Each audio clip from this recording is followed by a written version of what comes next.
purchase that home, and then not even know if we are going to have a sustainable world to live in 50 years from now. Newsflash, the system's rigged. But I think you and I already knew that. So that's not the blind spot.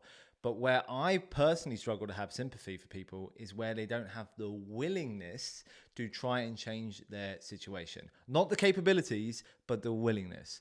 And I think this video is a pretty good case study of that. So let's get into it. I just got off work and I saw a video of an older gentleman talking about quiet quitting and how like our generation is just lazy and we don't want to work for anything, and how we're never going to be able to go get the brand new house or the new car because we're not putting in the extra work. I think what older generations are having a really hard time conceptualizing is that we're fucked. I work a minimum wage tips job position, and if I were to ask any of my coworkers that are around my age when they're going to buy their first home, they're going to laugh at me. They're going to laugh because they don't know if they're going to be able to pay rent next month. Yeah, I'll give them some credit, right? The housing situation, the economic forecast for the next 5 years, from an outsider, is pretty fucked, 100%. But I don't think that's really the point he's trying to make. Let's actually have a listen to what I think is coming. I think that's the biggest point that's going over a lot of people's heads that are complaining about quiet quitting and that this generation doesn't want to work. The reality is many of us that are in my age or a little older, a little younger, are working jobs that do not care about us as people. And I'm going to say that again because I think that's a very, very important distinction that a lot of people are forgetting. I am not going to fucking kill myself over a job that doesn't care about me as a human being. What's the confusion here?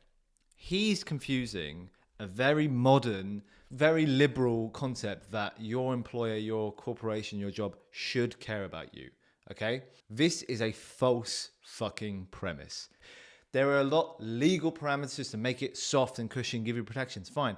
But at the end of the day, if you or your team are not making profit anymore and it costs the company more to keep you than it does to get rid of you, what do you think is going to happen? It's not realistic. He's expecting something from the market, from his employer, which isn't part of the contract. There are so many things that could kick you out from your position where you're perched. It's not fair. It's not right.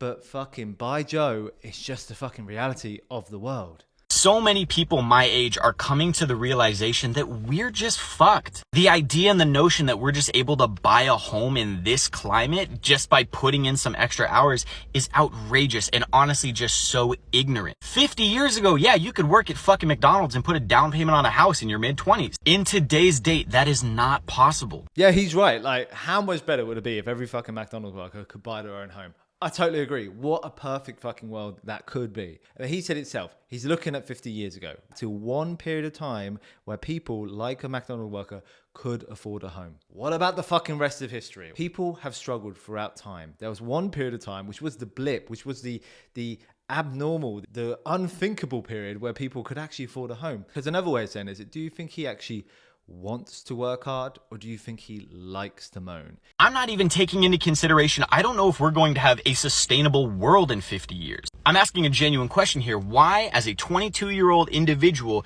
would I do all of this work to save up for a home in some place that I probably don't want to live in, because chances are I can't afford to live where I want to live, purchase that home, and then not even know if we are going to have a sustainable world to live in 50 years from now? Why would I want to raise kids in a world where I don't know if they're going to have clean air to breathe in 50 years? It all comes back down to you had the privilege of growing up in a world where there was hope and opportunity, and we don't. He's a frustrated young man, and you know what? So am I. He knows very clearly that he's in a rigged system. I think anyone who's a part of this quiet quitting movement have an understanding that they are in a rigged system. So the blind spot no longer is that the system is rigged, that people are unaware of it. So what is his blind spot? He said it himself. Ever generations had hope. Hope isn't society's responsibility. God fucking bless. I would love hope to be a societal experience, a societal promise that gave to every individual child that could want to be an astronaut, right? But it's not. Hope is something we have to actually facilitate and feed ourselves so that we can grow. No one gives a fuck about your life more than you. When you're broke, no one else is experiencing that brokenness by you. You experience your broke experience. Other people could be broke. Just because you have a shared experience doesn't mean it's actually shared. The biggest problem this movement, this guy has, if the system is rigged to keep you down and your strategy is to just sit down and take it, who is the real aggressor here? Is it the system, or is it you giving up on yourself? I see a movement that is just people wanting others to jump on board so that they can have a group mentality of more people on, the more righteous this movement is, the more validation this movement has. And the movement isn't valid. It doesn't mean what the corporations are doing is right. It doesn't mean it's good. It doesn't mean that the fact they have to overwork and feel like shit is valid. It's not saying that at all. I think I'm about to quote a Riz quote here, but every shot you don't shoot is a shot you miss. But every shot you take is an opportunity you could win. If you're in a system that already wants you to lose, well, the only way to win is to play the game. You might fucking hate it. You might have to work hard.